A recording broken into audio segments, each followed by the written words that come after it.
I guess I say. Well, it's probably got something to do with it. Hey, welcome back to the Hoffman report. What a way to start.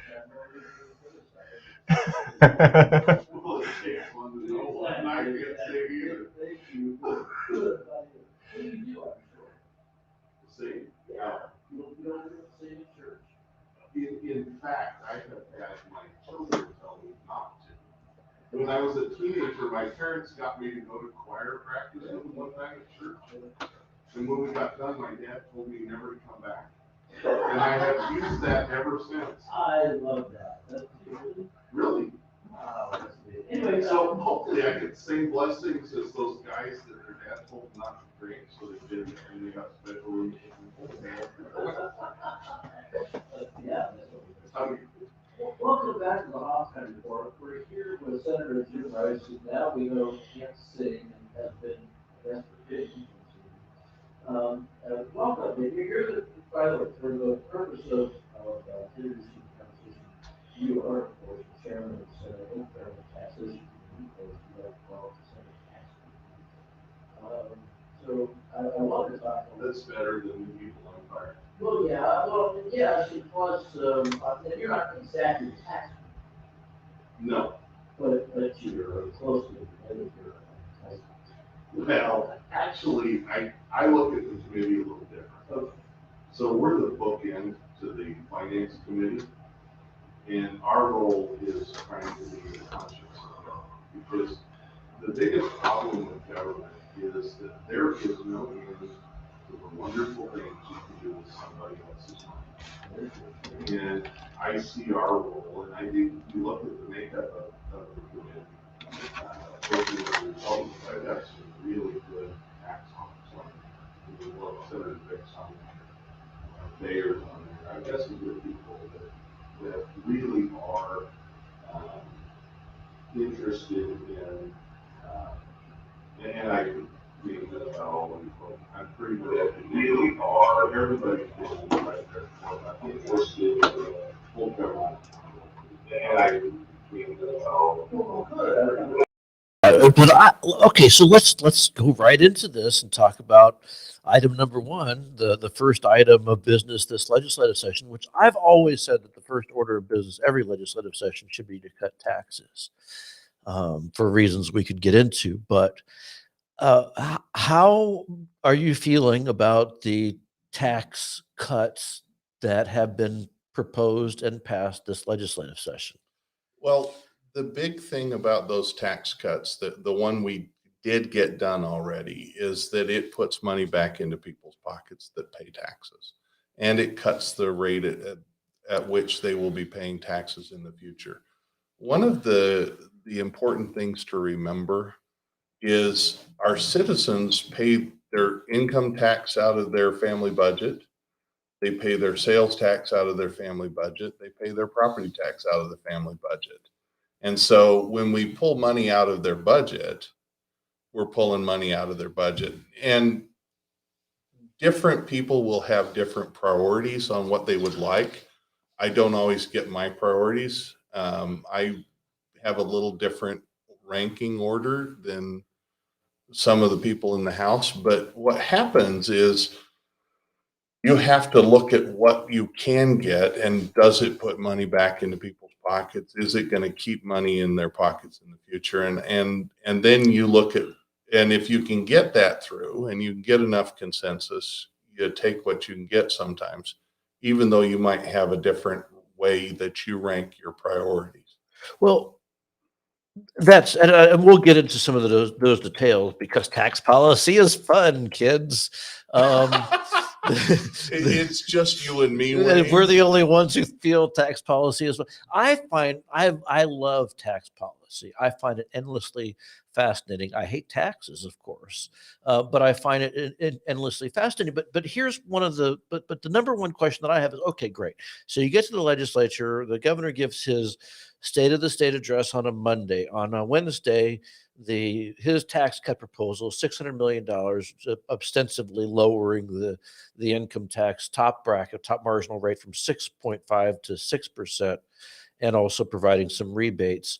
is introduced in the House. That was a long sentence. But Yeah, it was a little bit of a run on. yeah, it was, but And you left get the things but you out get too, the. but- In other words, it happened very, very quickly, and I've never seen it quite like this before. The governor proposed it. A couple of days later, it was introduced. A few days after that, it was in committee, and a few days after that, it was passed the House floor and then on to the Senate, which also relatively easy and quick, and the governor signed it into law. Is this the tax cut that you wanted to, if you could wave a magic wand, Well, that you wanted to see? Magic wand, I'd have done something differently. What would you have done? Well, I actually had a bill I'd been working on and that I'd been making public that would have taken some of the sales tax revenue and would have glide pathed out and gotten rid of supplemental levies for schools. That's property tax relief.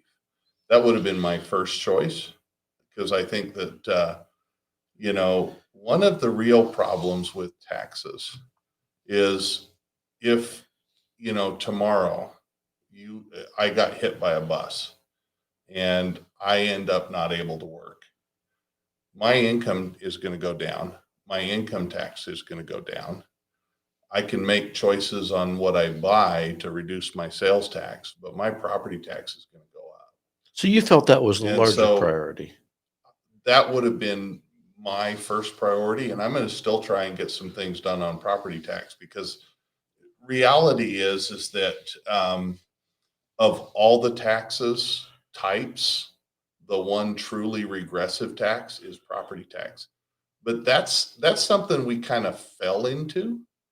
And you go back, and usually people will tell you it goes back to 1066 with William the Conqueror, but it actually goes clear Yes, back. that to is the Celts. exactly what we normally talk about when we discuss tax policy. Well, it goes back a lot further.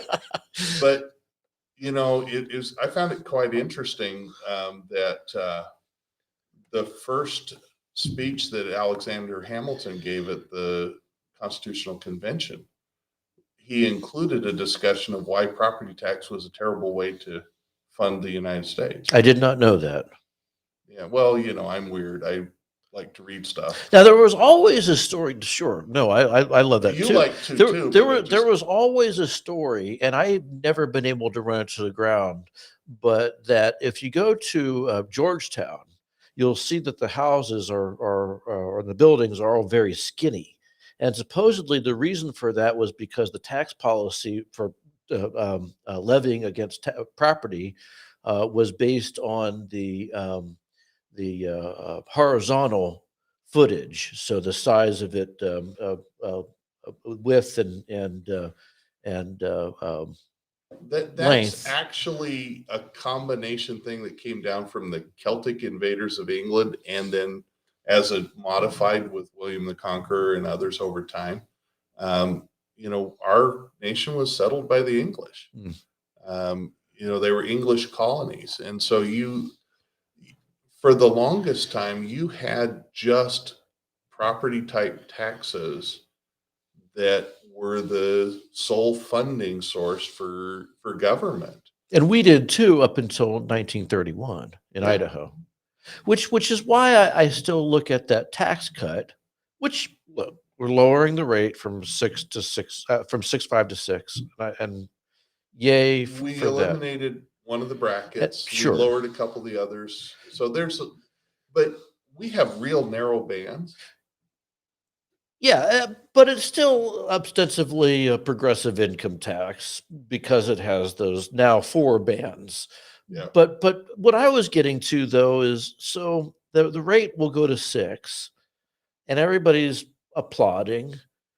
But if you go back in history, the very first income tax in Idaho, the top rate was 4% that the progressive Democrats put in place in 1931, and that's for $20,000 and above in 1931 dollars, which is something like $360,000 a day.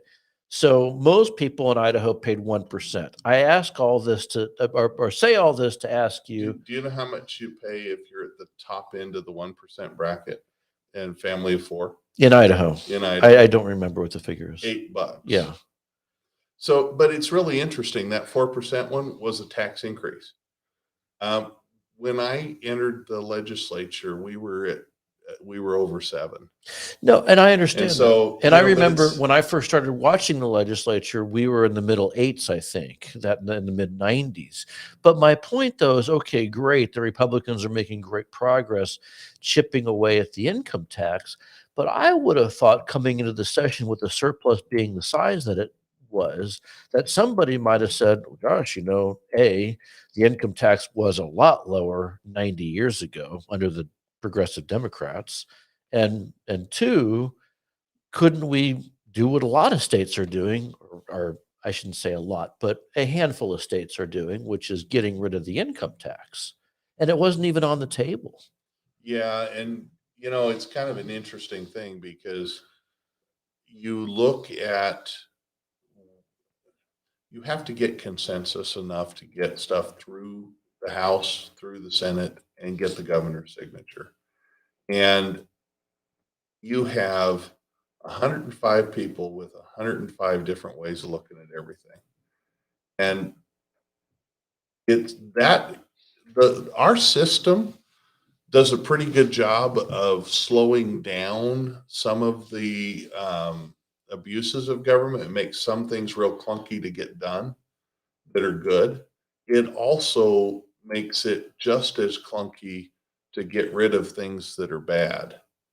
That's not to say that we have a bad system. That's to say that the same system that protects you, that slows down roads to tyranny, can also be real slow to move the other direction. And I think that this is one of the problems with government is no matter what your form is, you're going to have people that seek power for the purpose of power. And they want to rule over other people. And that's a serious issue. Not everybody wants to just be left alone. Some people want to go tell their neighbor what color they can paint their house. True. But still, I have a little tinge of disappointment that, in a state with an 85% Republican legislature, the best you can do is an income tax that is orders of magnitude higher than what liberal Democrats envision putting in. And I certainly understand that in 1931, most tax collections, as you noted, was property taxes. We didn't have a sales tax even until 1965. So now you've got all three. We call it the three-legged stool, which I think is stupid. No, But we don't have a three-legged stool. I hate that analogy. thank you. You know why? We have two-legged stools. You have two legs. Explain that. Well, state government is funded from sales tax and income tax. Sure. Local government receives property tax and some sales tax. Neither of them have a three-legged stool. So this is the only thing that has three no one legs. cares about that because I know, it's but coming it out of my annoys me. pocket. I get that, but it's coming out of your pocket, and you don't sit there and go and ruminate over. Oh my God! For that matter, you can say you could say there's 200 little tiny stools that go to each one of the different taxing districts. Speaking of stools, some of this policy is a little bit like stools. Okay, sure. I don't even know where to go with that. I know. Okay, so You're the one that said whole bunches of stools. My point though is, shouldn't Idahoans expect more out of a Republican-controlled legislature than what the liberal Democrats were able to do in 1931 in terms of putting an income tax in place? I think you have to look at where we're coming from. Back then you didn't have paved roads. In fact, most travel was not by motor vehicle. People were still using horses and buggies and stuff then, as well as cars. You were getting into the swing of switching things over. But, it's fun to go read my grandfather and great grandfather's journals and their descriptions of trying to travel across Nevada by car in the 40s and 50s. It was quite the challenge. But, so we do have some things that we didn't have before. Some of those things do cost more than that. But at the same time, if you look at tax rates, one of the biggest mistakes people make is thinking that rates equals revenues. And we get that every dang time. No, rates don't equal revenues, but one can take a look at the rates that were previously charged and look at the rates that are currently in place. Again, the income tax is, a great example. 4% the highest rate, 1% for most everybody. Sales tax in 1965 was 3%.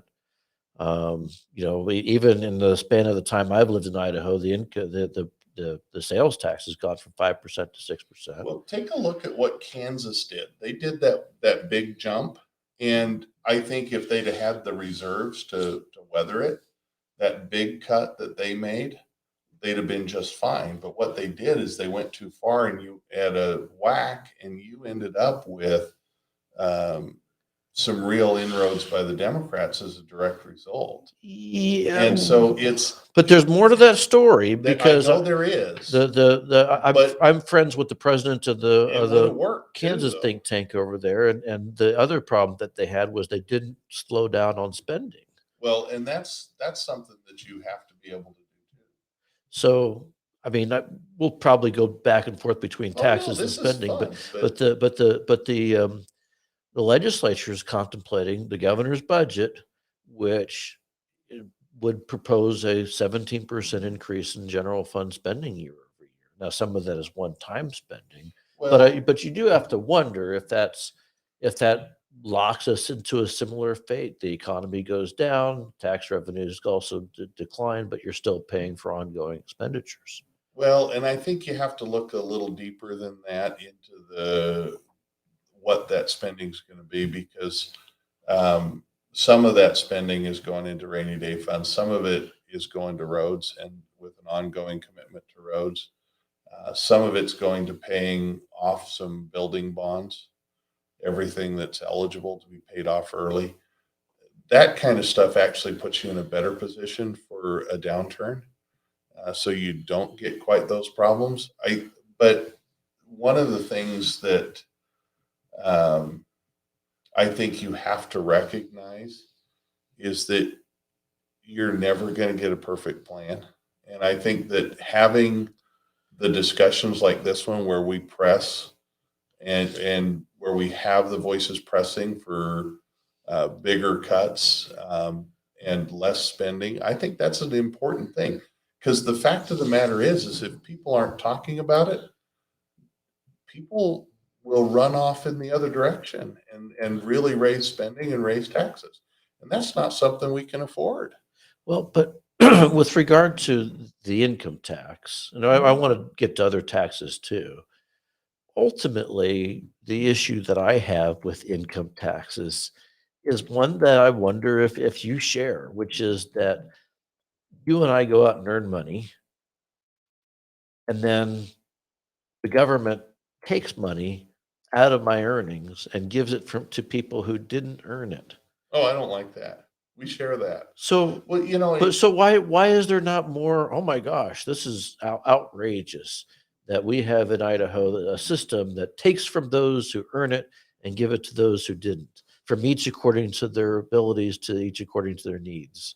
oh, I mean, stop. that doesn't Stop those sound. communist propaganda. Communist. No, see, this is one of the interesting things because it's a totally anti-Christian principle that to do that.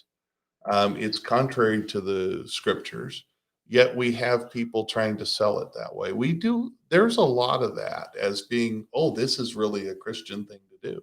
Government isn't Christian, government is power. And, I have some strong views about what equal protection means. And equal protection does not mean taking your money and giving it to me. Those transfers of wealth that way are a serious issue. What happens is that, and this is, well, I think it was Bastiat talked about legislatures getting used to plunder. It was. Um, you have, we have a long history of watching people buy votes with other people's money. And that's how a lot of people get elected. And um, you have people that build coalitions by giving, we'll give something to these guys and these guys and these guys. They're taking it from the other ones each time, but they still, people, if you make it more complicated, people will be easier deceived as to who's paying for it.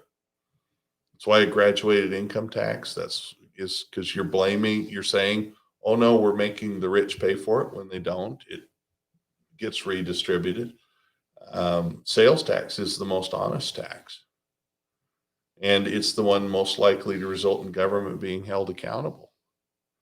I'm a big fan of. Well, I'm a big fan of the sales tax. No, There's no, Wade. I'm not. You heard Wade. I'm- He's a big I'm not. fan But of if I'm gonna choose a tax, I would certainly choose the sales tax, with the exception of its tax on food. Yeah. And at one time, that was something that you were pretty adamant about. I remember you saying one year, Well- "I'm going to be the chairman of the tax committee, and I'm going to take care of this Well, grocery you taxes." realize that when COVID hit, I had a bill on the amending order. We were going to amend it.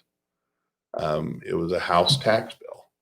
My committee put it on there. We had the votes in the House at the time, and the stock market collapsed, and we couldn't run it through because we wouldn't have ever got it at that point.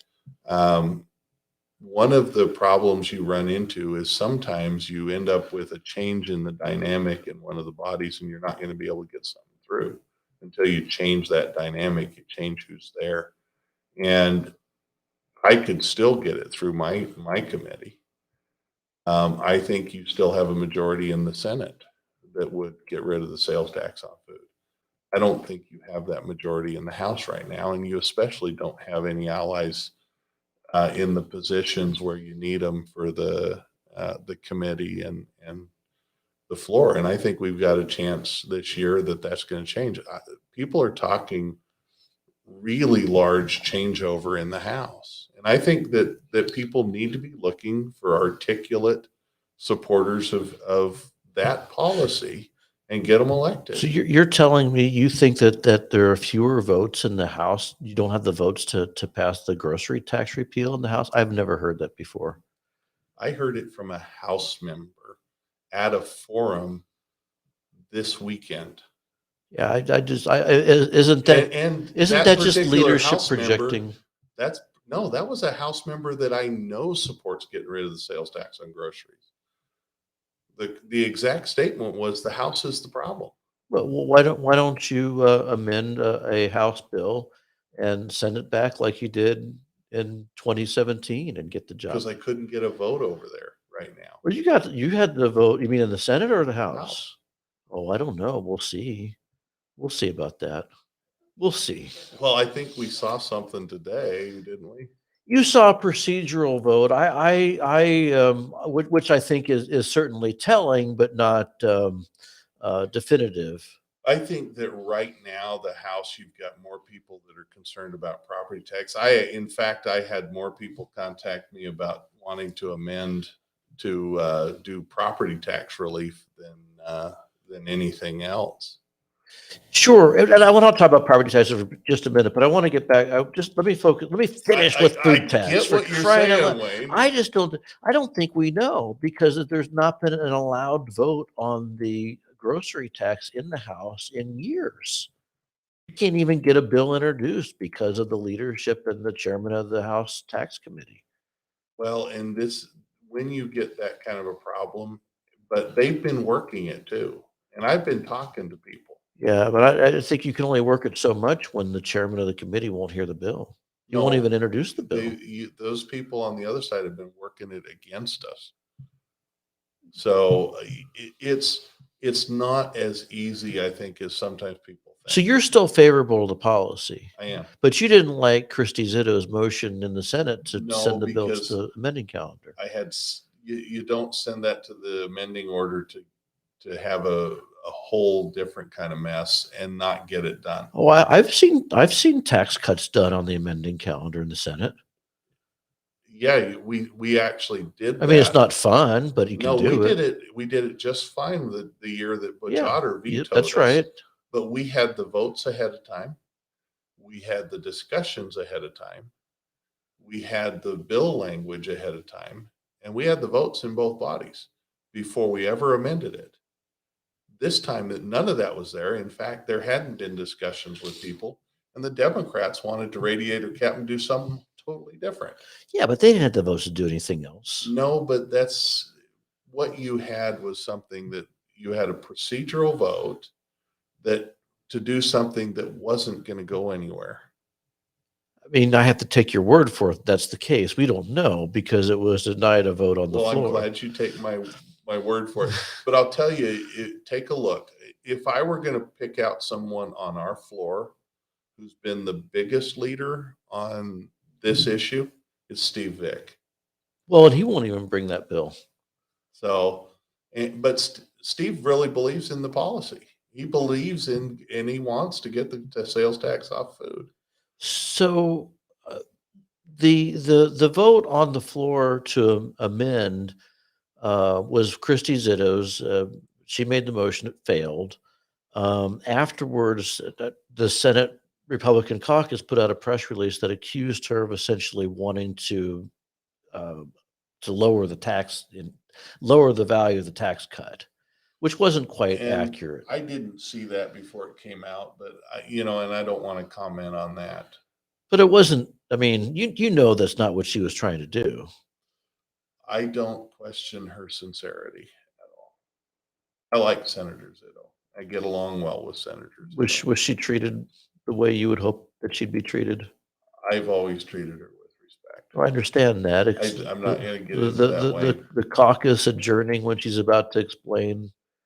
That was something where there was actually a situation that it appeared there was going to be a rule violation. And there was an attempt to go at ease and discuss that. There was a unanimous consent request by the majority leader to go at ease. That's fairly normal. Which is fairly normal. But instead of moving to go at ease, the majority leader instead decided to motion to adjourn.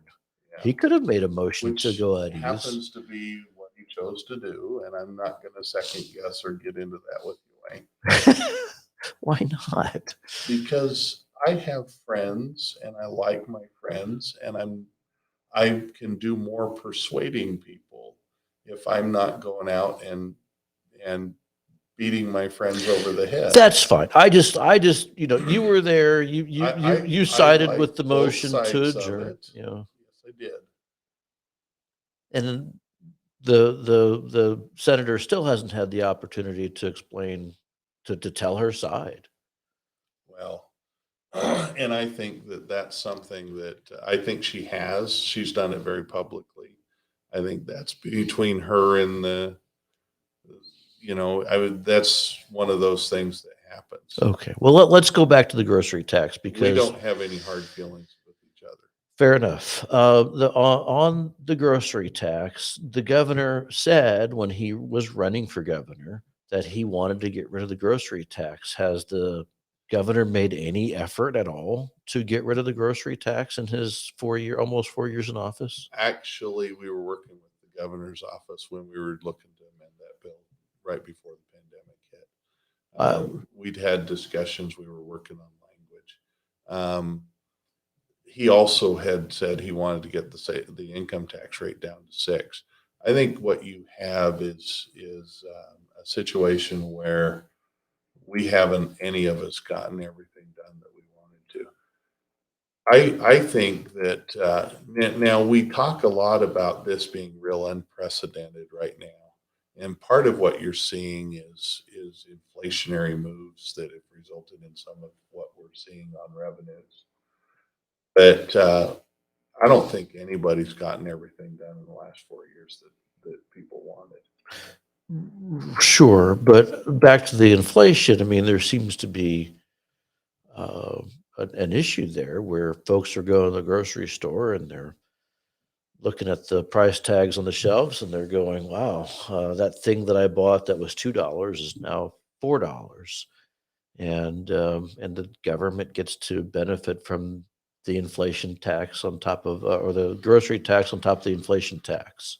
Well, I wouldn't say benefit because when the inflation comes, it also comes to everything we spend on when we're taking tax dollars. This is one of those issues that where you start running into what we don't have control over. Last year in that March stimulus was entirely inflationary and not beneficial. If we got to make all of the decisions that had an impact on Idaho, and we didn't have some of those other influences with some power in Idaho, I think we could make better choices than what's happened. I think that, but I don't doubt that, but the things that It you is a do have problem. control over, you still don't have control over. You'll well, say. imagine that. I don't get my way all the time. No, but I mean, for crying out loud, we've been talking about this grocery tax thing for years. And I've seen chairmen who have said, I want this policy. And until I get this policy, then I'm not going to move on X, Y, and Z.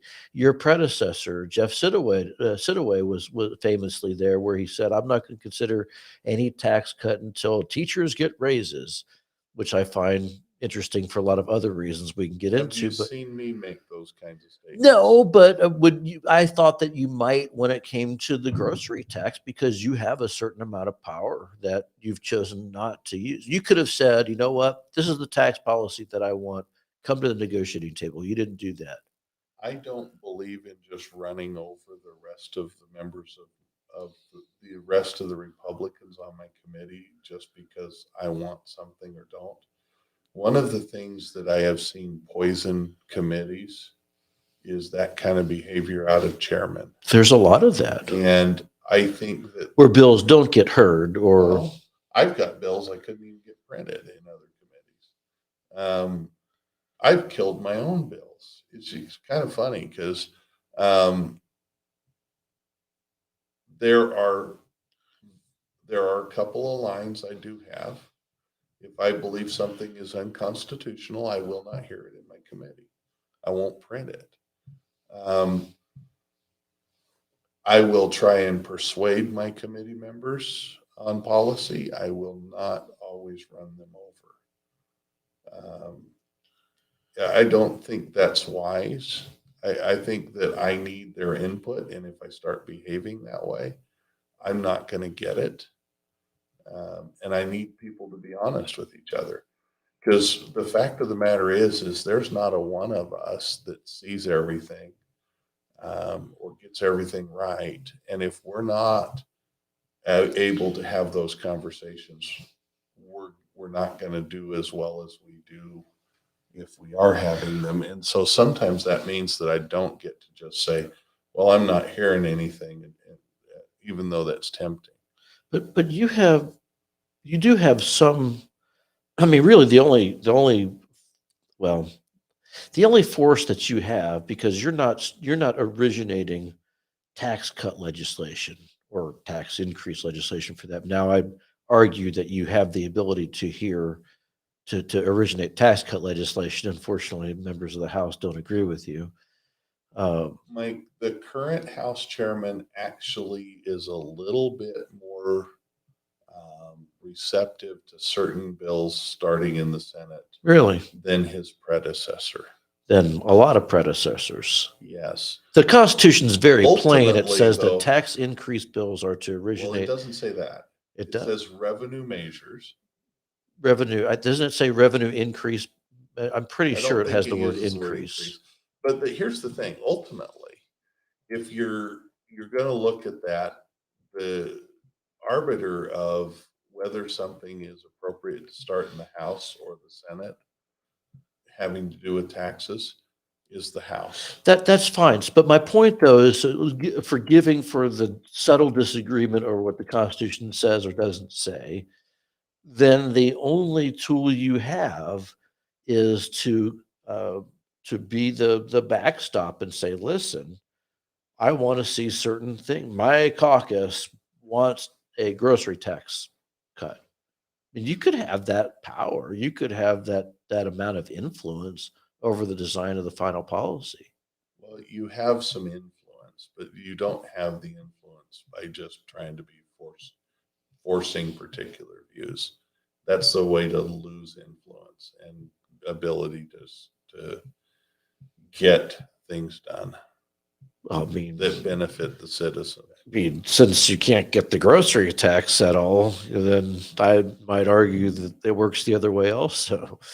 It That does. You don't get everything you want, Wayne. don't I?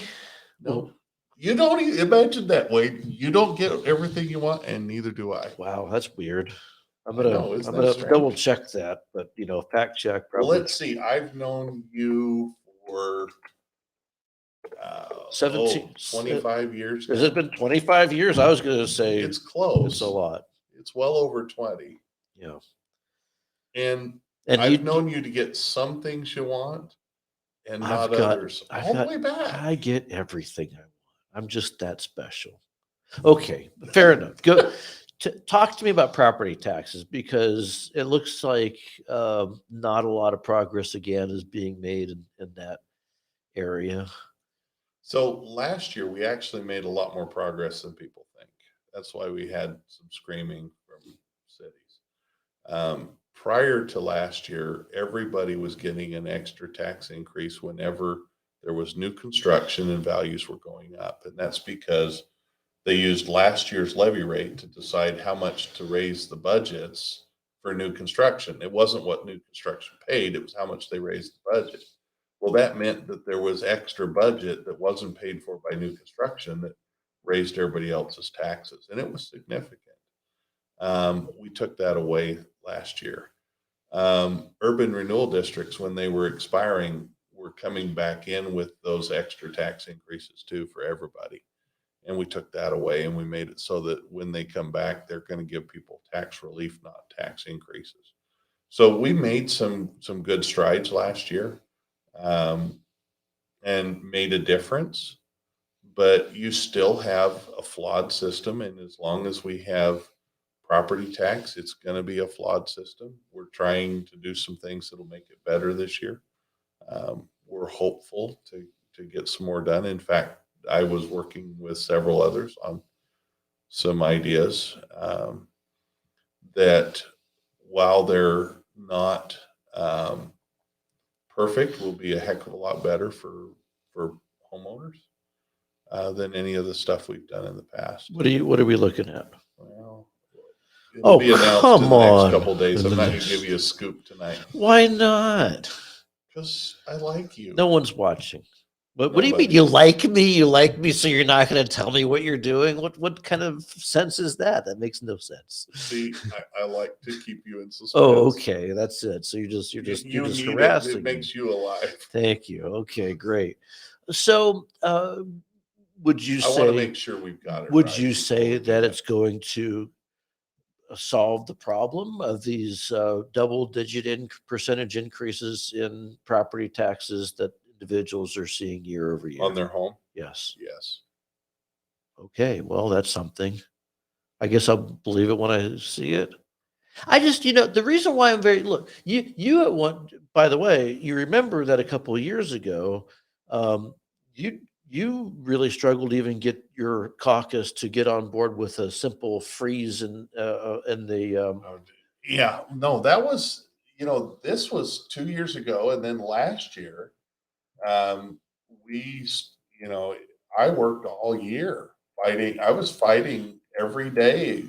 We had, we had some of the cities that it's really interesting when you are visiting with local elected officials and you tell them, look, and it not everybody, because there are some really good people that were serving, but I would point out that property taxes were going up faster than inflation plus population growth. They were going up faster than people could afford, and it was destructive. And I would get some of the mayors and other local elected officials that would say, but we need the money. It's like, if you're destroying the people you serve, the excuse that you need the money just doesn't fly.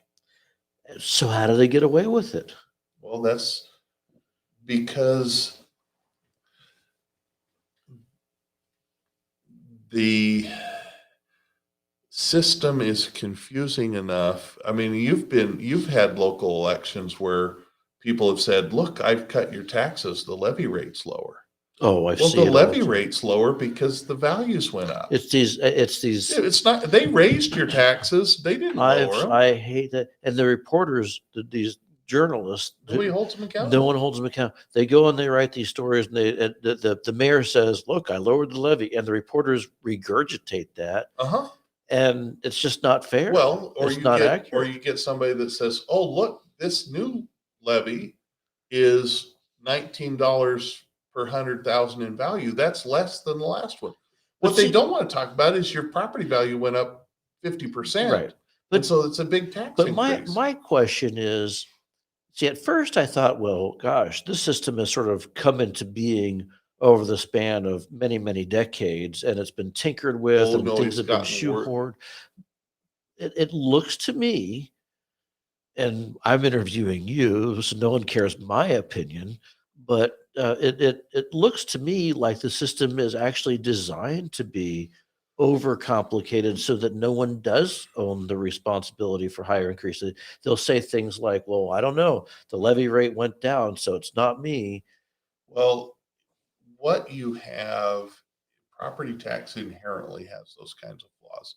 However, you also, in 1995, they passed, in 1996, implemented a property tax formula that actually gave extra tax increases for new construction.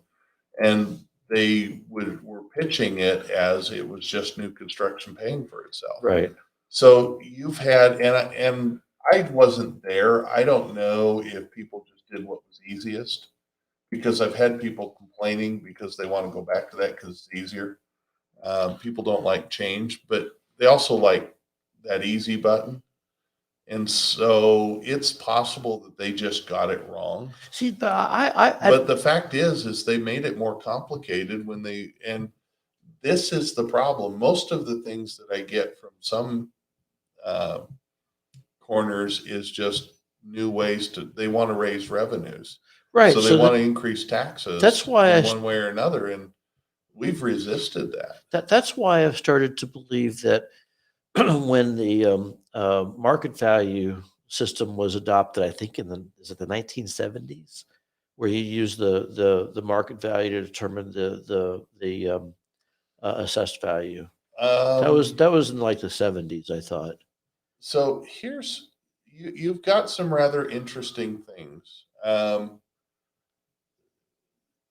You have a different methodology used to assess the value of residential property and commercial property. Right. You have a number of different methodologies when you start looking at ag land. Ag land's done differently because if you tried to do it at the value of the market for that land, you literally would put all the farms out of business. Property tax kind of grows in complexity because we keep trying to fix it instead of move away from it. Sure, but and that makes things worse because frequently the solutions aren't actually solutions. But how much of it though is driven by, this is what I'm getting at. How much of it is driven by, how much of the policy is driven by the special interest groups, meaning the cities, the counties, the school districts, the recreation district, the ambulance districts? They've all got lobbyists over there.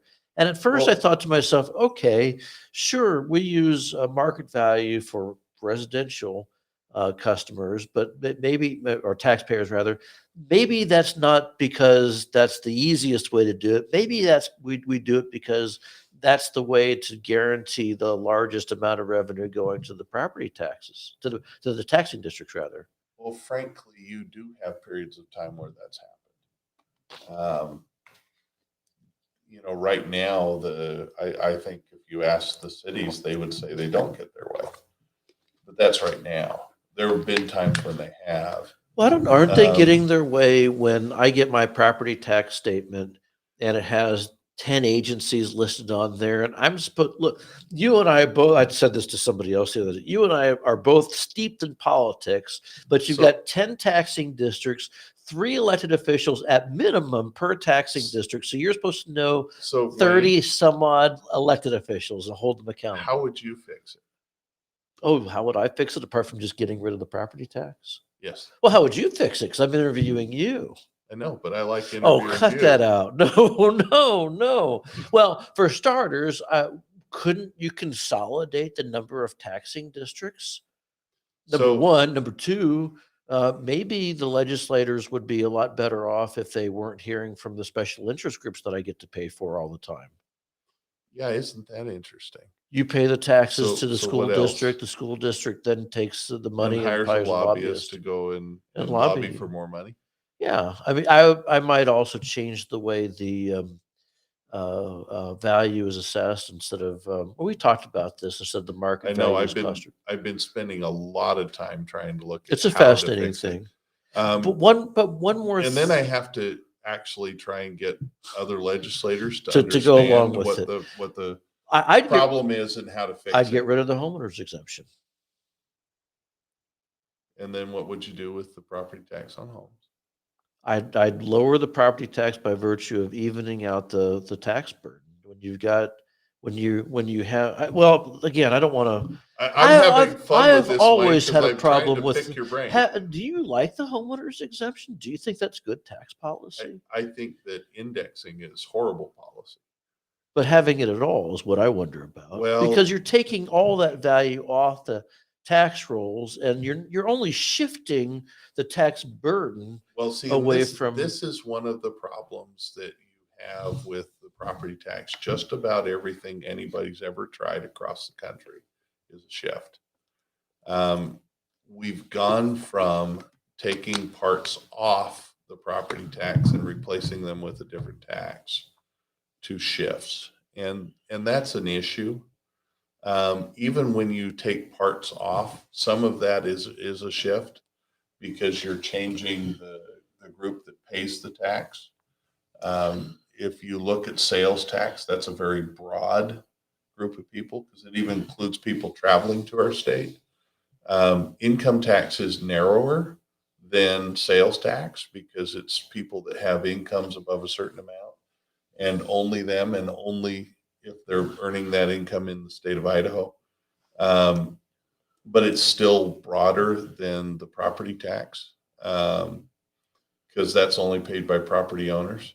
We used to, it's been a long time, but you used to be able to have only people that owned property vote on bonds and supplemental. I'm okay with that policy. And Are you? it's much better because then, the people voting are paying it or they directly are paying it. So they know they're paying it. But we've had courts that have ruled that we can't do it that way. So you run into some of these challenges. And I think that ultimately, if you want to fix property tax, you have to move to a different funding source. Isn't the real problem though that You have government to take another step that direction. isn't the real problem that government is just so big and does so much? I don't understand. I'm going to have police. I'm going to have fire department.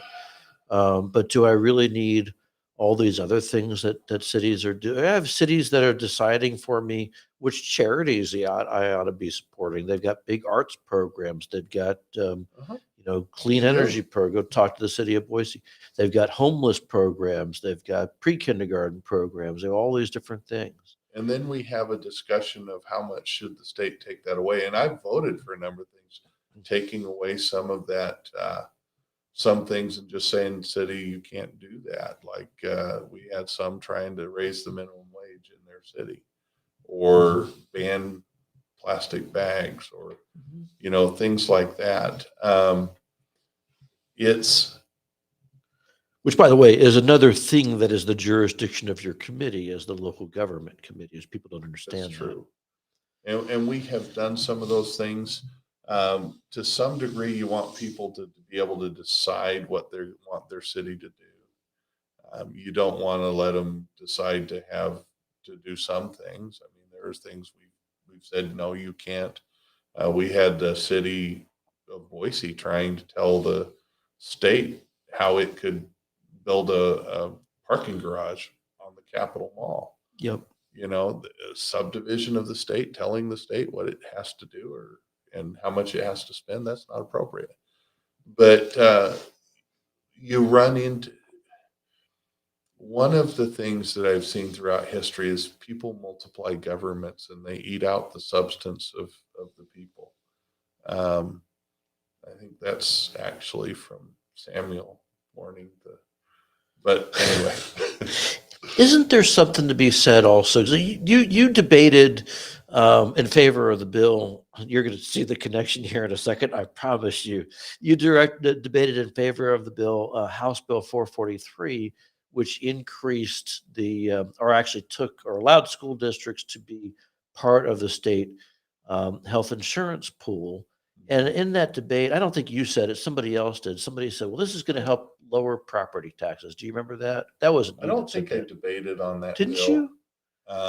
No. Maybe I'm confusing you But with somebody that's else. okay. It wouldn't be the first time. That's- All the senators See, look we alike. all I've got a couple of friends that might dispute that with you. Like, I can't tell the difference. You could be Kelly Anton for all I know.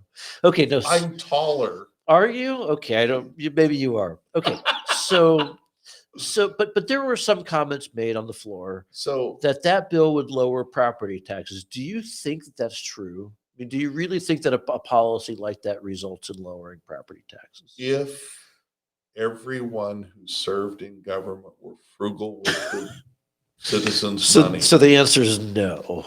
I don't think it's like. I mean, I've heard that I many think times that too, it where should. they'll say that it's going to lower property taxes because this burden's going to no longer be there, and it never works out that way. Wayne, one of the most common human beliefs that I've ever seen is the belief that you're underpaid. It doesn't matter, CEOs, multimillionaire athletes. I'm not paid near enough. You're right. Clear down. It doesn't matter how much you're Do you making. know I get People paid don't think they're paid enough. Weirdly, I get paid the same whether I interview you tonight or not. And you get paid the same whether you show up for the Weirdly, interview or You're not. not paying me for this interview. I'm not paying you for the interview. Sponsored by. I mean, gee Jim whiz, Price. Wayne. I don't know. I'm so wonderful. But you could potentially. but- The reason why I bring it up but- is because one of the biggest expenses that the local governments are facing is the retirement benefit. Well, think about this, Wayne. Going along those same lines, one of the things you see with any government sliding towards tyranny, it's a spectrum, but as the further they move, the more likely they are to create a privileged class of higher paid government employees that make more than the average person. And we have an increasing number of public employees that make above the median household income. And that should be cause for concern because the people that are paying those incomes make less than the people receiving them. And the impact of tax policy is greater on the citizens who don't work for the government because they don't have the ability to just change their income. This is one of those great challenges, is to have government actually serve in a way that's wise and really truly service instead of people feathering their nest. I'm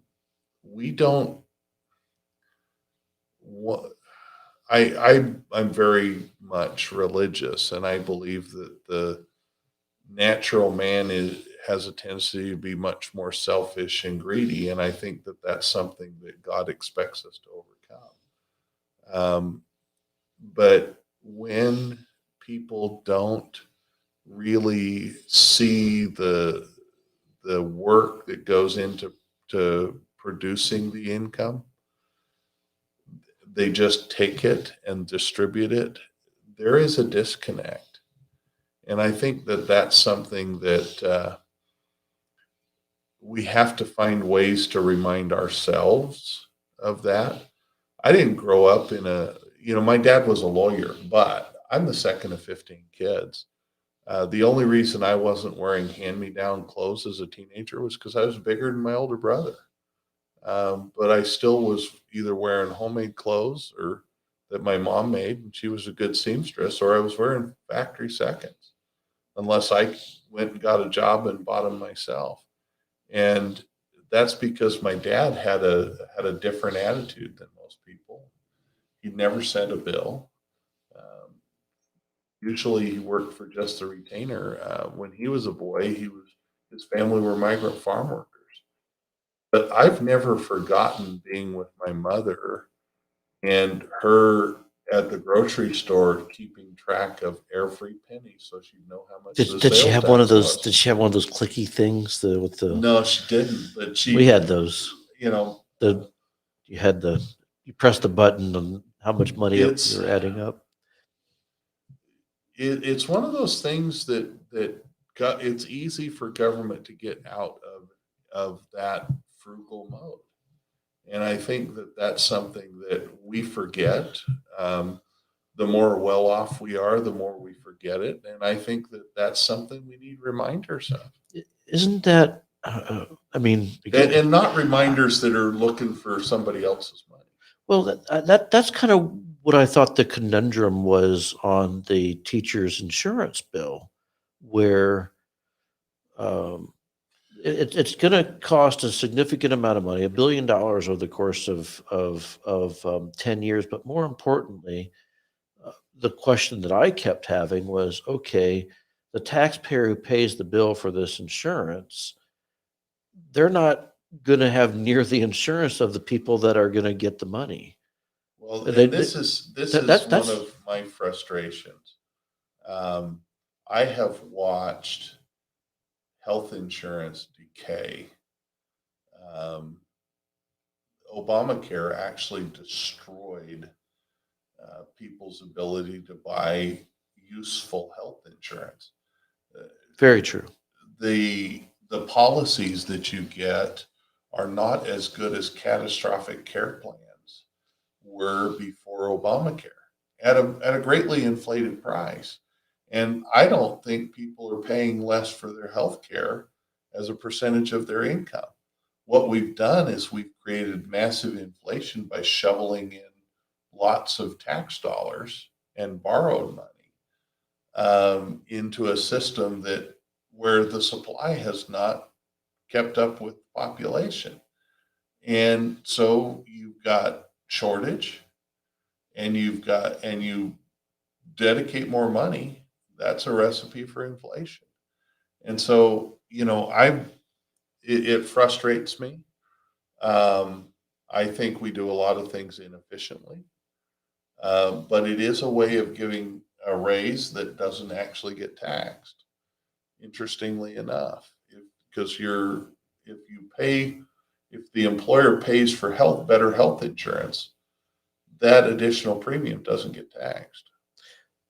But the problem still is out there that you have people who are working for the government who have better insurance than people by a wide country mile than the folks Yeah. who are paying for the insurance.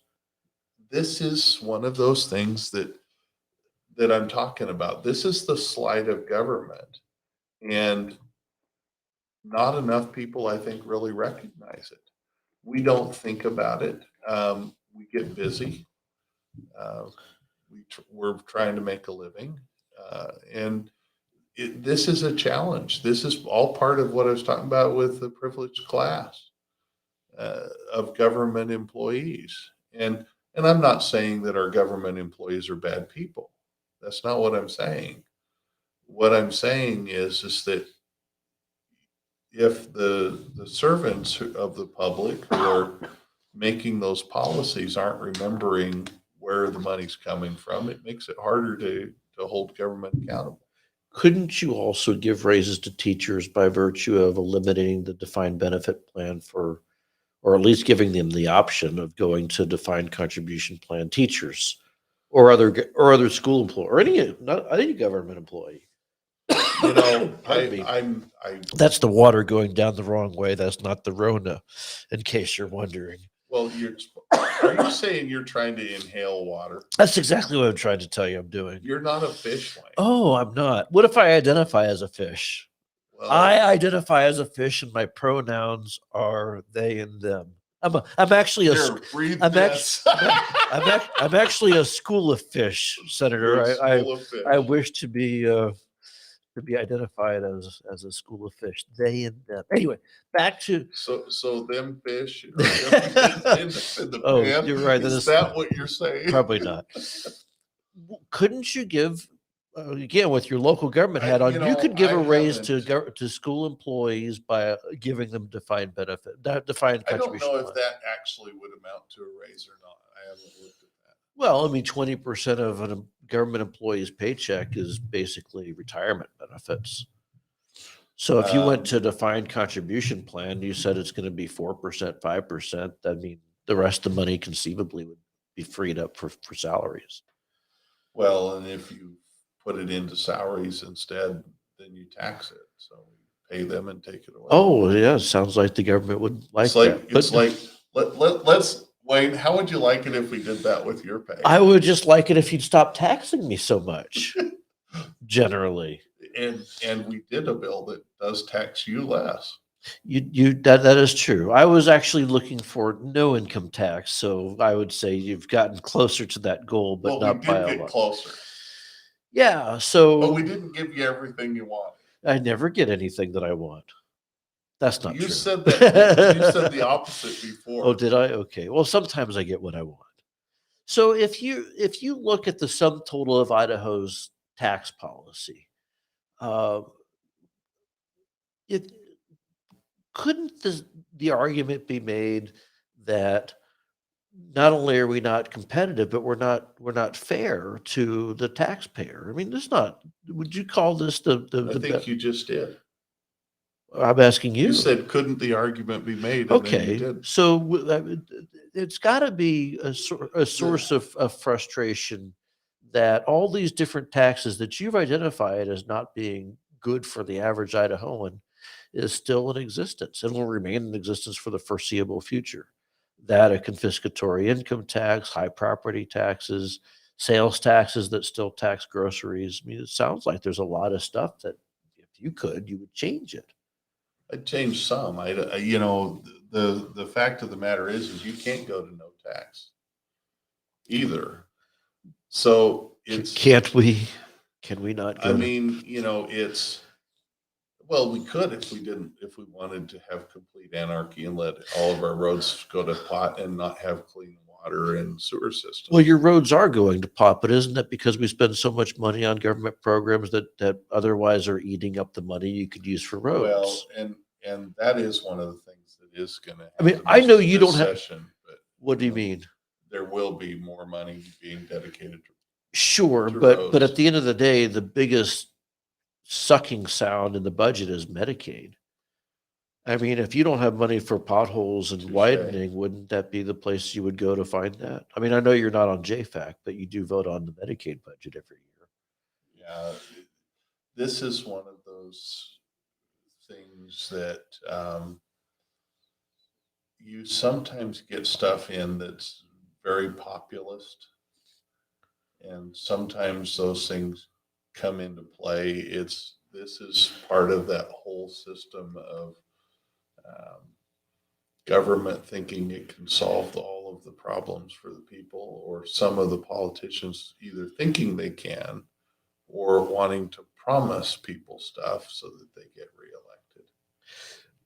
And I understand that, but I mean, and I'm not trying to pick on you because I do want to have you back. So I mean, short of you hitting me with that headphone, the microphone, So that's all I got to do to not get no, invited. if you hit me in the head with the microphone, I might not. Well, maybe I would. It would just make for some really interesting view. We could have but- WWE Hoff time. Ooh, wow, that's a WWE lot. Hoff time. But in all seriousness, I mean, I don't know what the sum total of your record is on this, but does that mean that you would see yourself voting against more budgets because that is the thing that prevents you from being able to get to the tax policy that you want. The government is so big. Well, Medicaid being the we- first and foremost of those. We have a couple of things there, and there's probably some. I'm going through and reevaluating some budgets and things. I think that that part of the issue is that people start having expectations, and then you have this is where they call Social Security the third rail of politics for a reason. We've all paid into it. And then whenever you try and fix its solvency, or someone reaches out to fix the solvency problems that it can have some serious electoral consequences. And sometimes people think that they're so important that they can't risk not getting reelected, so they don't touch some of the problems. And that's an issue too. I mean, is Medicaid a third rail in Idaho? I don't know if it is or isn't. I do know that we got Medicaid expansion by an initiative rather than by the legislature. Does that make a difference? It can. It makes a difference in whether people are willing to unfund it or get rid of it. Are you willing to unfund it and get rid of it?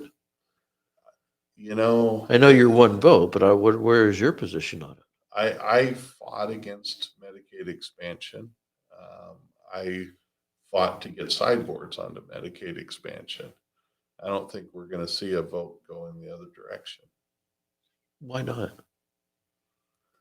Because it becomes a political impossibility. Does it make a difference that Medicaid expansion is costing a lot more money than was anticipated when it was sold to the voters? Oh, it clearly is. I think that's a problem. And isn't that a good excuse if ever there was one?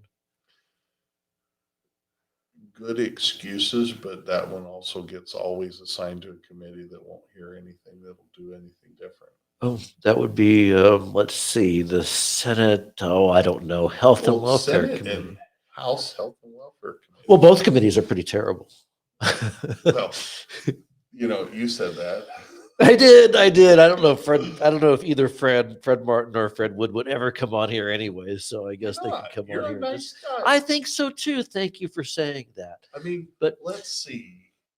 Did we talk about how long we've known each other? yes, It was long before I Long was before- ever in the legislature. That's true. That's true. But so going back, I mean, it's kind of interesting because, and I love telling the story about how the voters in Idaho, 1942. Maybe you know this story because you're a I history think guy. so. You and I think, have had a conversation about some of those interesting Yeah. old. Vote. I love the history. The voters in 42 passed a pension for everyone over the age of 65. Yes, And we've then- had this And conversation. then in 1943, the legislature came to town and the governor said, I don't know how we're going to pay for this. And so ultimately they killed it. They repealed it. This is one of those interesting, funny things.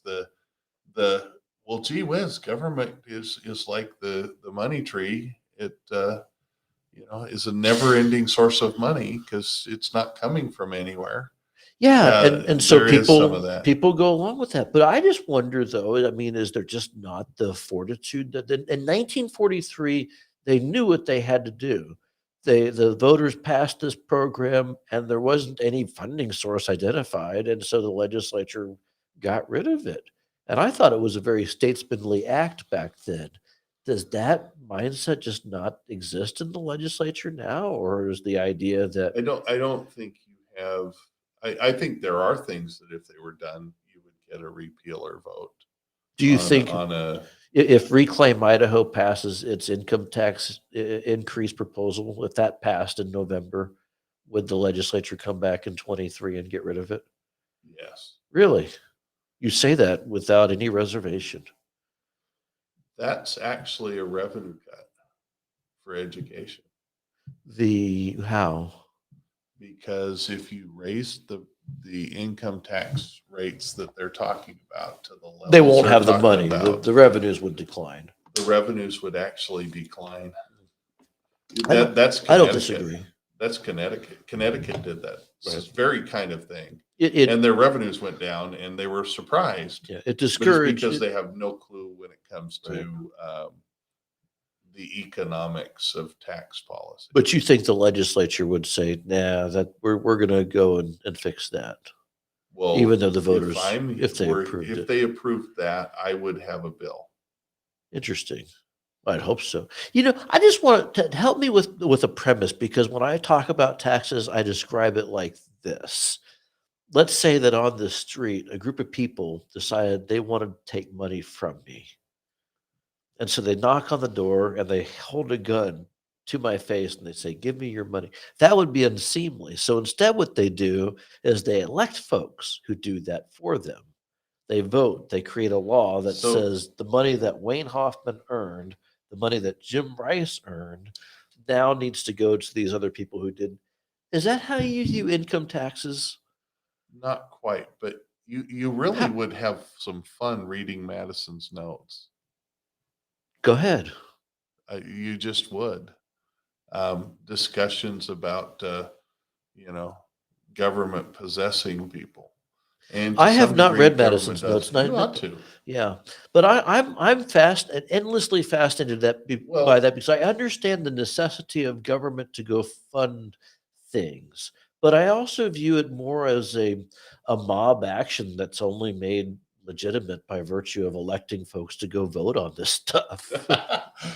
It's an interesting concept. I think that what was his name? The friend out in Caldwell that passed away several years ago. Ralph Smead. Ralph Smead. Ralph Smead used to give out a little booklet, "The Proper Role of Government" by Yep. Ezra Taft Benson. He gave those out all over the place.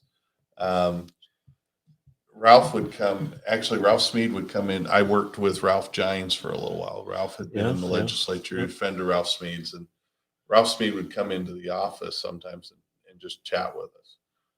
But you really, that particular concept, I think, goes a little overstated on it. But when government starts redistributing wealth, I think that's a very apt description. Isn't that what the grocery tax credit does? I'm not so sure that that's what the grocery tax credit does. Well, some It's an people- attempted approximation of giving back the tax that was collected from people. Some But people the get fact is those average types of measures are never going to be exact. So you're going to have some people who actually get more back than they paid in the sales tax, and some And people some who get people who get less. less. So it's just something of a That's what happens when you use averages to do those kinds of things. It does have that kind of effect. One of the things that I generally do not like is appending giving people money to the tax code. So, for instance, if we had, let me give you an example that we're not actually using at the federal level, just because I'd rather. Andrew Yang proposed that basic income, universal basic income. but they were going to do it as a tax rebate. Right. Well, it's not a tax rebate if you didn't pay it in. It's Right. not a tax refund if you didn't pay that much in taxes. And that's one of the problems, because we've appended in the United States, what amounts to a redistribution of income into our federal tax code. Are you talking about things like the earned income tax credit, which was Milton Friedman's idea, a terrible idea at that, but still. Even Milton Friedman had sometimes some ideas that weren't all that good. Well, one of them is the payroll withholding. So, and this is one of the issues, is that, even smart people do dumb things sometimes. If you would you get rid of the payroll withholding?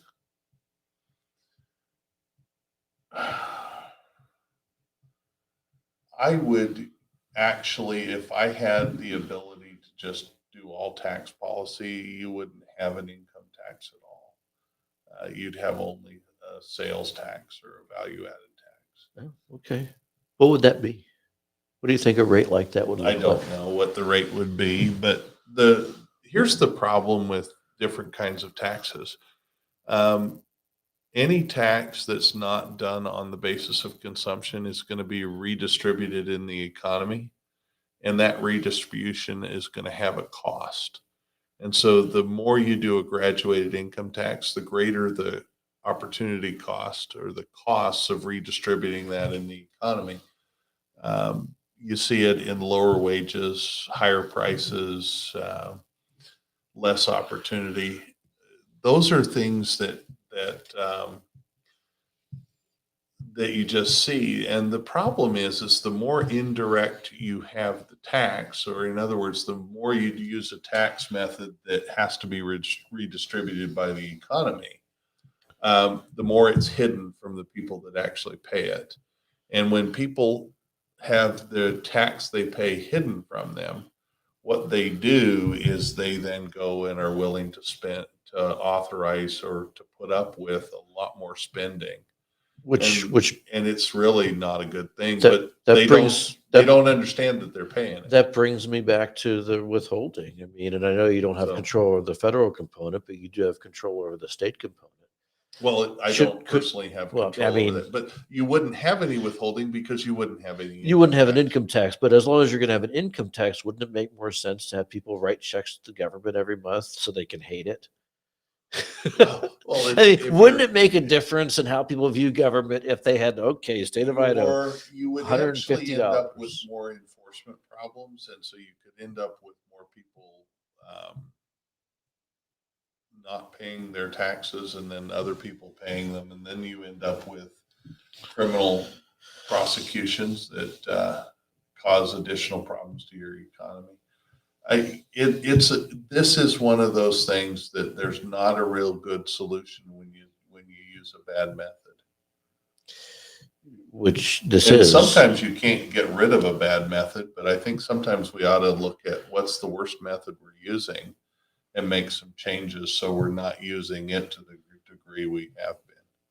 So we've covered a lot on tax policy. There's one more that I I wanted. think we bored everybody. No, yeah, maybe because I think it's a, You and I think it's fascinating. we can but talk. I don't know that everybody I else could do this does. for hours. If everyone's tuned out, I guess we'll find out later. But let me ask one more thing about taxes, which is urban renewal.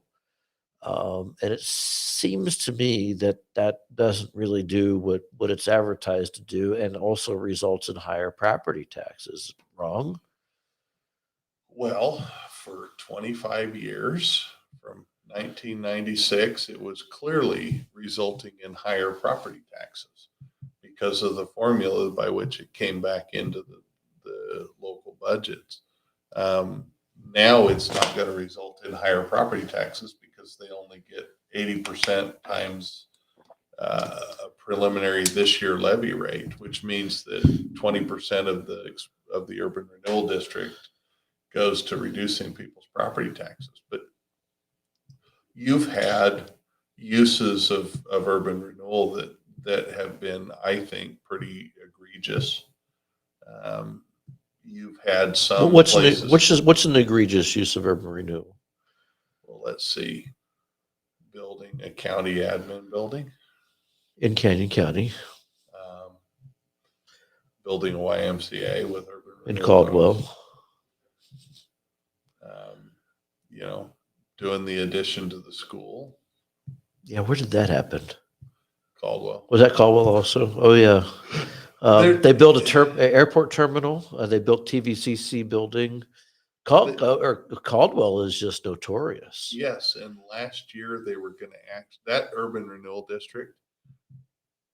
I was looking at the numbers from I think 2019. It was 28% the size of the entire rest of the city of Caldwell, and that they had every intent of bringing it in at the prior year levy rate, which would have been a double-digit extra increase in property taxes for the people in my district, which probably explains why I was so willing to push forward with 389 in spite of the intense opposition from my own city. So do you think the issue with urban renewal then is behind us, or there's still things to work on? You know, I think that we need to see, because one of the things that you do have some advantage in is being able to do infrastructure. But if all you're doing is infrastructure, you're not really causing the kinds of problems. But if you're just doing infrastructure, why wouldn't you just do it on the city budget anyway? Why all the smoke and mirrors? Here's the problem with it, and this is something else that keeps coming up, is that they're not just doing it on the city's portion of the increment. They're doing it on the county's portion. So picking up some what would have gone to some other taxing districts. We've removed schools. Schools used to, so Right. they didn't pay towards the school bonds or supplemental levies in those early districts. That's no longer the case. We took out roads, which was, I think, important, because urban renewal districts were actually taking money off of roads and not always spending money on roads. So, we've made some significant changes to it. History of lawyers is finding loopholes in laws. Weird that. It's strange, tempts me to tell a lawyer joke. I'm a lawyer. I've heard this about you. I don't. You're allowed to tell lawyer jokes. It's like I'm allowed to tell Jew of jokes. Law, but it's kind of an interesting thing. But there are challenges. Isn't there something to be said about? I mean, okay, so we tackled the financial part about urban renewal, but isn't there also a problem with local governments picking winners and losers? Here's the developer that's going to benefit from an urban renewal project, and they end up paying the property tax, or I should say the competitor ends up paying the property tax. Well, you have some challenges with that. And you also, so one of the interesting things is that we had for quite a while a problem with the United States not being at all competitive with other countries for manufacturing. And things devolved into states competing with other states to try and get jobs, and the better paying jobs, and get them to move to their state and things like that. And that led to some rather interesting policies. So in fact, I've supported a couple of those that you didn't, but it's quite a challenge. There's also something to be said by doing some things to try and get some things that are important for national security. But you have to be real careful with that. And I think you have to always be willing to reevaluate it. But you also do have to be careful that you're not creating an advantage that damages existing business in favor of somebody coming in. Take, for example, the property tax exclusion law that says you can go to the county commissioners and ask for a 5% exclusion on your property taxes. Is that good tax policy? You hit one of mine that I don't really like, because you've got county commissioners waiving city taxes. Mm-hmm. You've got them waiving fire district taxes. You've got them waiving the taxes for the highway districts. I think that real easily can become quite a problem. But even beyond that, you're getting to choose, and you have to, and generally speaking, this isn't Jim Rice comes to town and says, I'm going to hire 5 people for my law firm, because he doesn't count. Nobody needs more lawyers. He doesn't. You picked a bad example. Well, I mean, okay, Jim Rice closes his law firm and opens up something that society truly needs, a candy store. And a candy store, because candy is something that generally speaking, society. Now we know what you're spending all of your money at on. Least ice cream. Ice cream would be a good thing. So you open up an ice cream shop and you say, you go to the county commissioners and say, I'm going to hire 10 people to work at my ice cream shop. They'd say, see ya. They'd have no interest in you. But if you showed up with 100 employees to open up a ice cream manufacturing plant, they might view you differently. Well, and that seems wrong. Yes and no. One of the real problems that we have had long term, I'm weird. I remember, strange things. Um, we shifted from talking about manufacturing economy to talking about a service economy, and even a tourism economy. There's no such thing as a service economy or a tourism economy. They're they're partials. They're just pieces of another economy because they don't produce any wealth. Your wealth is actually produced by manufacturing, mining, and agriculture, fishing. Um, those types of things are actually wealth producing types of activities. But when you get to, and everything else just moves that wealth around. Um, and so you do need that kind of base in your economy, or you actually have a weak economy that's easily toppled and is more susceptible to problems. So there is some wisdom in fostering manufacturing, but you got to be careful because let's say you've got that ice cream manufacturing shop, and you go and give huge tax breaks to another second ice cream manufacturing shop, um, you know, facility from a competitor, you actually can create a competitive disadvantage that destroys the one that was already here. And that's picking winners and losers. And I think that that's something that's not really appropriate for government. Isn't that by design what a property tax exclusion bill would generally do? Not always, but Well, sure, because even if I it may, has that risk. a person might not be an ice cream manufacturer, but they might be at a business that competes for the same employees. And in fact, which brings me to, and I'll let you answer. I want to talk about, before I forget, the tax special tax treatment for new businesses that the legislature passed in, was it 2015? The one that Tax says, reimbursement incentive? right, you can go You to, mean in 2013? was it 2013? Was it Yes. that long ago? Yeah, it Wow. was. Okay. Wayne, you're getting old. Stop that. Is that the gray hair that gives it away, or the bald spot?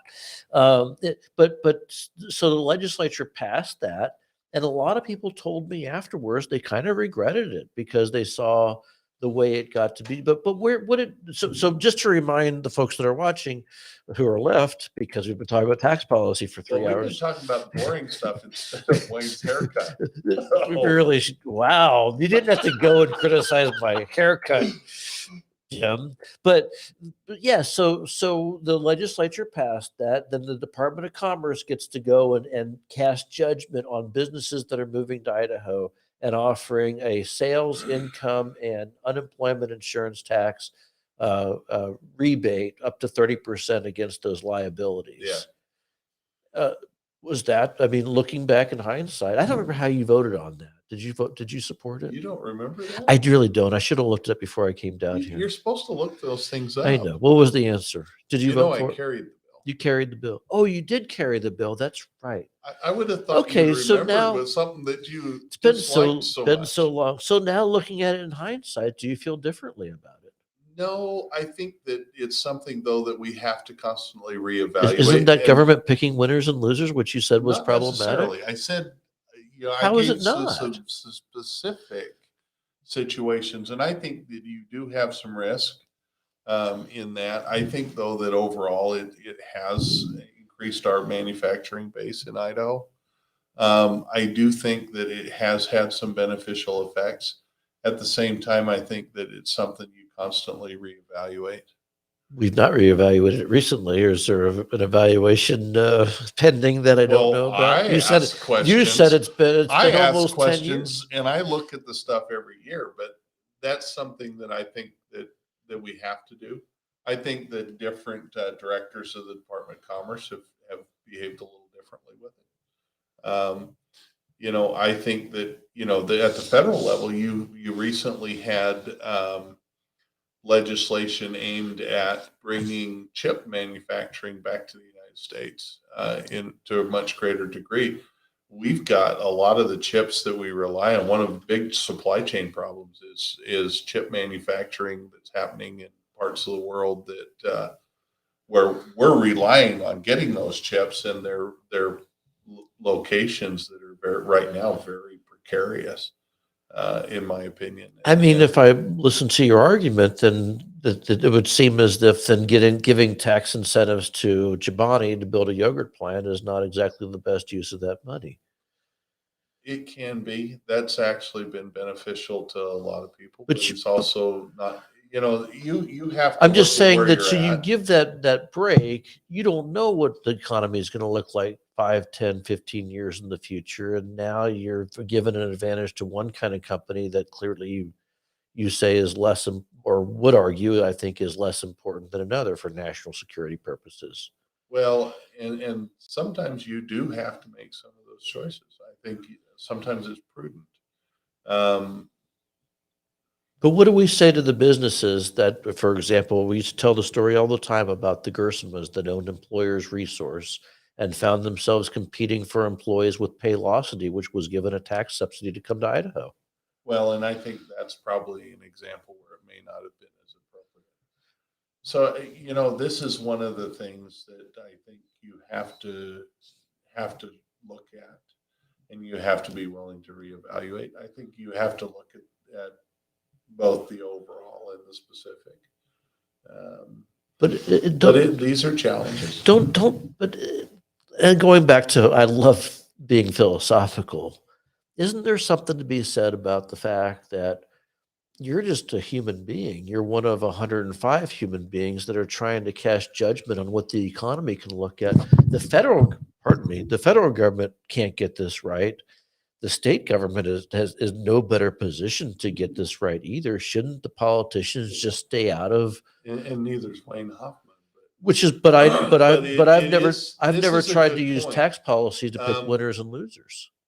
Well, that's true. You haven't, Wayne. Frankly, you haven't. And I think that this is one of the challenges. I think you have that. I think that that's something that these kinds of discussions I think are very useful for, because I think we should be looking at that. But I think sometimes you do need to do some things. So you would approve or continue to approve of the government's maintaining some kind of a thumb on the economy by picking winners and losers. Well, I would. I know you wouldn't describe it that way, but but what you're saying. If what you do is have a climate that you aren't getting manufacturing, or you don't have that as part of what's going on in your economy, you're setting yourself up to do much more damage in the future. What do you mean? Well, in any downturn, places that have less manufacturing actually do worse. But you're not going to fix that through tax policy. Well, actually, I think we've shown that to some degree you do influence that through tax policy. Yeah, boy, we totally disagree on that. But that's fun. No, yeah, it's fun for us. You and I can disagree on it. It's still not be. I just don't like the centralized approach to the economy. I think that somebody's going to get injured by virtue of some decision you make. You may not know what that injury is. I had that discussion with Tommy Alquist a number of years ago because he was very upset with me for opposing urban renewal. And he said, Wayne, he's got that, for folks who are not from this area who don't know, he's got this piece of property, a complex at the freeway and the 10-mile overpass. And it used to be farm field, which So that's one of his. That's his. And because the farm field is valued at a relatively lower amount of money. You put in an overpass and an interchange, you're going to get a different type of activity. Well, certainly, but the point though is that urban renewal was used to fund that project over there, and he said to me, "Well, Wayne, if not for urban renewal, this project wouldn't be here." And my feeling on that was, yeah. So, I mean, the guy that has a building in downtown Meridian, he can't get a government subsidy to fix his building, but that's because he didn't go and build a brand new building on a farm field. But he's still having to pay the property taxes, Tommy's property taxes for that project. Well, and urban renewal, like I said, has had some problems. So if you've noticed, I voted for restricting urban renewal. Fair enough. I just wish it would go away. I wish I know. all that government involvement in picking winners and losers via tax policy would go away. I mean, I don't even like the mortgage interest deduction. I'll claim it because I why know. wouldn't you? But that's the government saying we favor home ownership, and the same thing is true with the homeowners exemption, where people will actually say to me, "Well, and one of the benefits of the homeowners exemption is it favors homeowners." But if I'm renting a place, I have to pay a higher property tax through my rent than the person that owns a house, and that seems unfair. Like I said, you've got some real problems in property tax. We do, but part of the reason why we have a lot of problems is because of, I mean, wouldn't you say, is because of picking winners and losers, of Not in property. exempting I some think people, exempting some properties? that's I think a lesser problem than the structural problems in property tax. You mentioned earlier, and we didn't get, and I want to make sure we get to it before we get out of here. But we got rid of the school M&O. The Sort of. supplemental. Well, pardon me. You're right. I There is some I M&O that would have remains. preferred to not leave the ability for it to grow back. Yeah. So your proposal was to get rid of the supplemental levies entirely and fund that through the state. Did I understand the Yes. proposition correctly? Yeah, and I'll probably print that bill, but we aren't going to be able to run that Because it won't fit in the budget. should and forgiving for the policy, that the nuances, I want to get away from the nuances for just a minute. So I'm not locking you into a policy solution, but I'm kind of curious. Should school districts even have the ability to go to the voters and ask for either a bond or a levy? Um, it's the way we've done it. You have to fund the school building some way. When people made the choice to have the public school system in our state constitution. And I think that you have to look at, this is one of the things that there's differences between the federal constitution and the state. The federal constitution is mostly things that thou shalt not do. So here's what you can do, Right. and here's the boundary. The state constitution has more thou shalt do's, and one of them is the public school system. And so you're going to have to fund the buildings in some fashion. Is that the best way? I don't think it really is the best way. It's the way we have. And I think that at the same time, why should council pay for a building in Meridian? Right. And I've heard that discussion for years. And the idea that some school districts are going to say, no, we don't want a building, and that's fine. And the voters It's will. a challenge. But is there a concern? I mean, I kind of look at it as if you gave the Department of Health and Welfare taxing authority, the district regional office of the Department of Health and Welfare will figure out a way to go to the voters and say, we need more money for our project, for our office. There's a significant difference between the Department of Health and Welfare and your local school board. What's that? You elect your local school board. Okay, fair enough. We just hire people to work for the Department of Health. But the school district is largely controlled by the staff of the school district, and the school district basically sets the agenda for the school board, and the school board rubber stamps it. This is one of the reasons why we moved. Senator Sousa and I worked really hard. We wanted to move the school board elections to the even year Novembers. We couldn't get that out of committee in the Senate. We finally got it moved to the odd year Novembers. that was a real challenge. One of the things you have to be able to do with policy is you've got to bring the public along. I have a friend who was on a city council, and he made a vote, and he was right. It was a good vote. It was the right policy. And he got recalled. And that, affected him for quite some time. And like I said, this is a friend of mine. He's a good man, and very conservative. I think that he'd probably score better on the Freedom Foundation's scoring than I do. But he got ahead of the public on that vote, and he didn't bring them along, and he wasn't able to get public opinion there. And interestingly, within a couple of years, the public supported people that did the exact same thing. And so I think that this is one of the challenges that we have with policy and with moving on things, is you've got to have the majority of the public that is with you.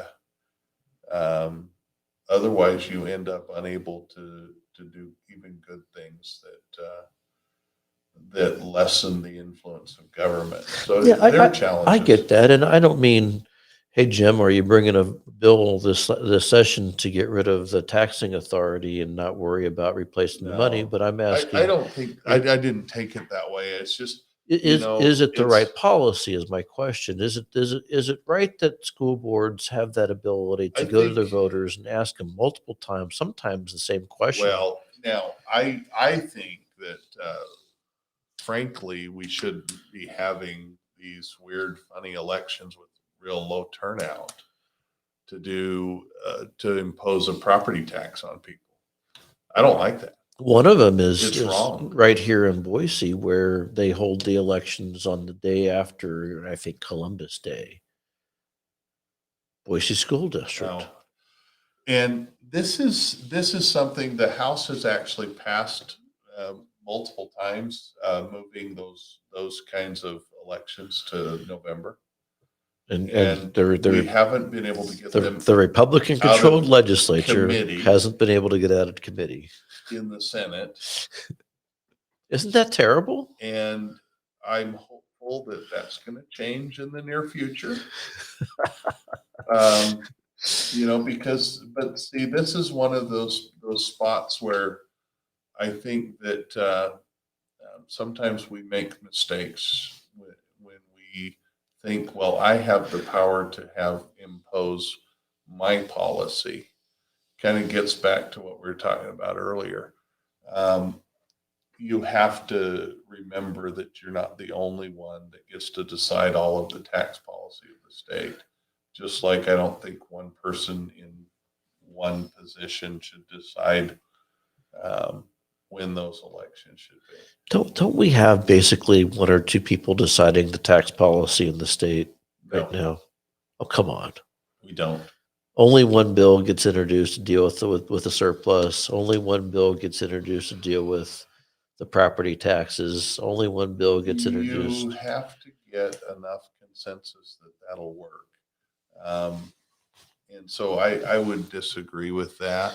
But I think that there is a tendency to take the easy road on tax policy. Part of that is that it's a lot of work to figure out some of the solutions that'll work. And you may end up having an idea and then having to kick it to the curb and having another one on the more complicated issues. And I think that that's one of the big challenges, is getting that right policy on some of these things, or even just the most acceptable of bad options for moving something in a positive direction for people. So it's not the easiest thing in the world to solve some of the problems. And so sometimes I think people just go with what's easy. That's like we had a lot of people that I know are very, very conservative that supported indexing the homeowners exemption. Terrible tax policy.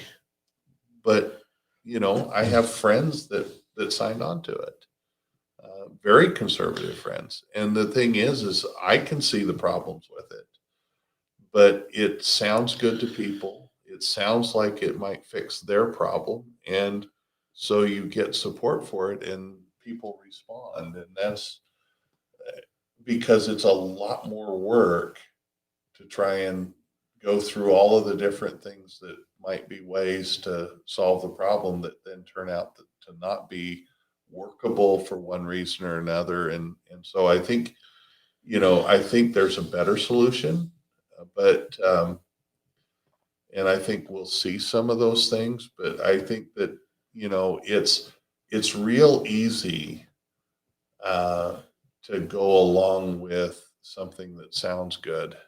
And it doesn't matter how conservative you are, everyone's going to do it just to one degree or another. It kind of reminded me when you were talking about how in 2003, the legislature, Governor Kempthorne proposed a tax increase. And I was still working at the Idaho Statesman, and I wrote this lengthy story, complete with charts, showing what budgets you would need to cut to eliminate the budget deficit that the state was experiencing, that the governor wanted to make up with a tax increase.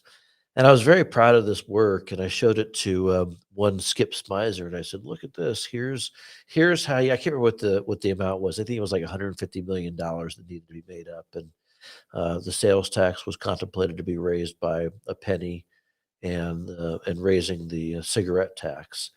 And Skip said to me, "Wayne, your proposal is too complicated, requires too many moving parts, and the easiest thing for the legislature to do is just raise taxes. They just haven't realized it yet." That was a 118-day legislative session. Um, but the point, the what I learned from that is that what you just said, which is the easiest route is often the route that lawmakers go to.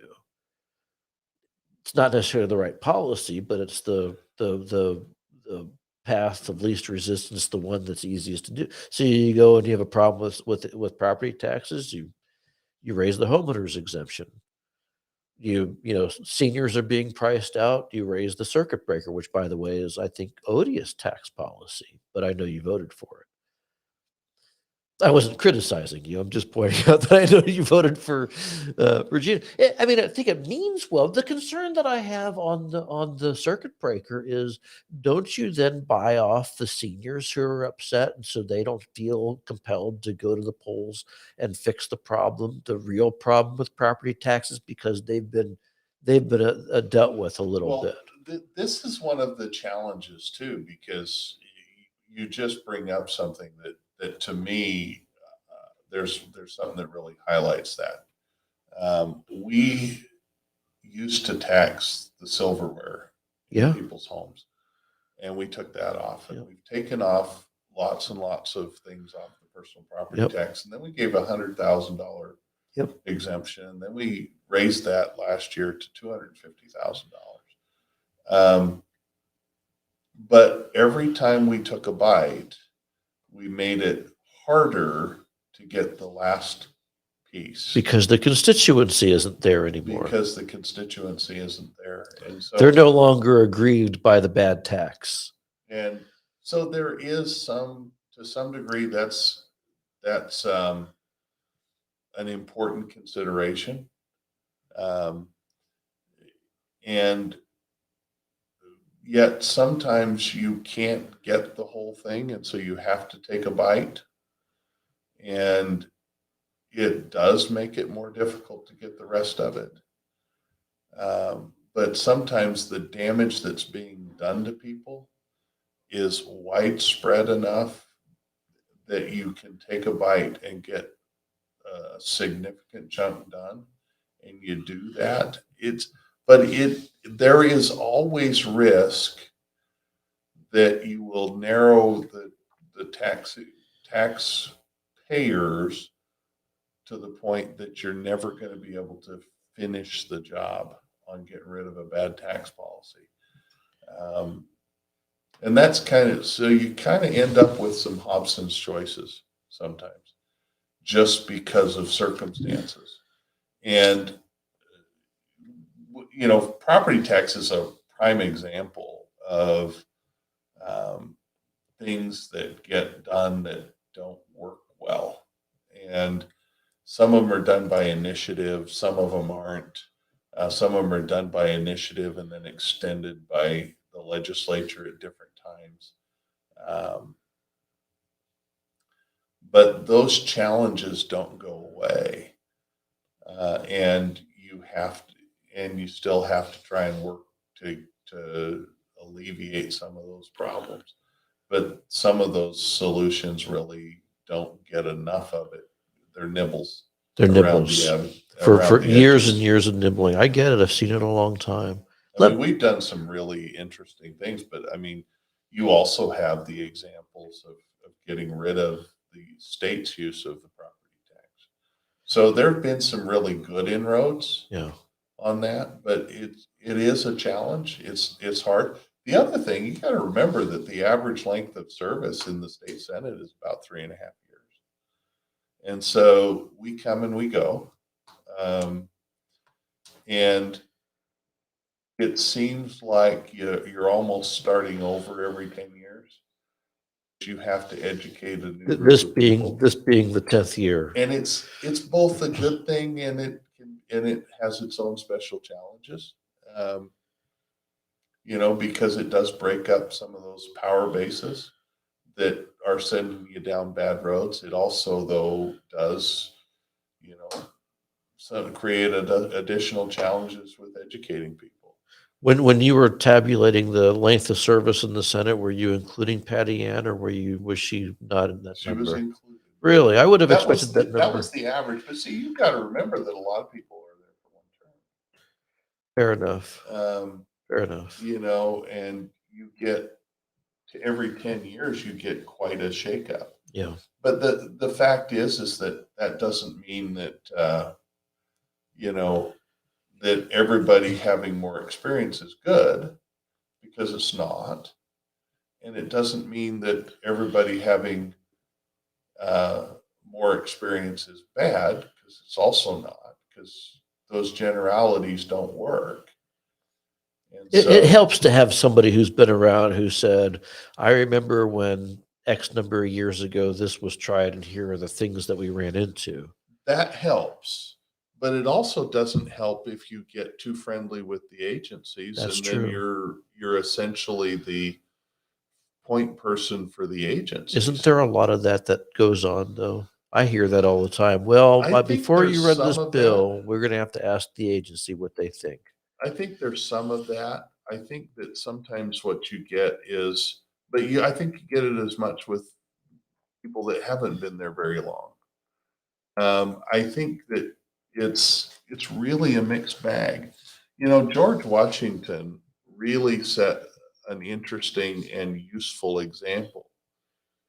He served long enough to make a difference and get us on a good path, but he didn't stay too long, and that held till FDR. But we have problems with long-serving Congress people. Yet we don't have a constitutional amendment to put term limits there. Not yet. And going to DC, it's not the same world. Yeah. And I have friends Russ Fulcher, I consider him one of my good friends. He does a great job. And he's done a good job of not letting DC change him. But you can look at Mike Simpson. He's been there too long. He doesn't relate to the people of the state of Idaho. He makes proposals that are damaging to our citizens. Amen, brother. Yep. So, but you also look and can we get some certain bills printed? I mean, it's a challenge, because you have people that don't all think the same way. One more question, otherwise we'll be here all night. And I know this isn't quite tax policy, but I just got to ask. So last legislative session, the legislature voted to cut $2.5 million from the college and university budget to cut the social justice stuff going on campus. The universities haven't done anything, basically ignored you. What are y'all going to do about that? I don't know yet. Is there something that We'll you have think to should see. be done?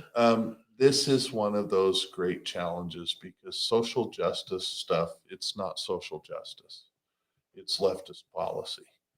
And that has been one of the great challenges with higher education forever. They tend to move in directions that the rest of society isn't. They push society sometimes in very bad ways.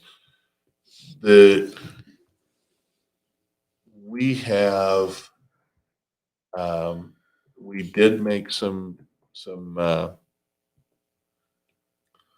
we did do some pushing. I don't know about the specifics of what's going on that. I've had my head buried in property tax policy for the last year. But you, to be frank with you, but Wayne. I understand that. But you voted initially, and I'm not trying. This isn't my gotcha moment. This is You just always try I'm to. looking for the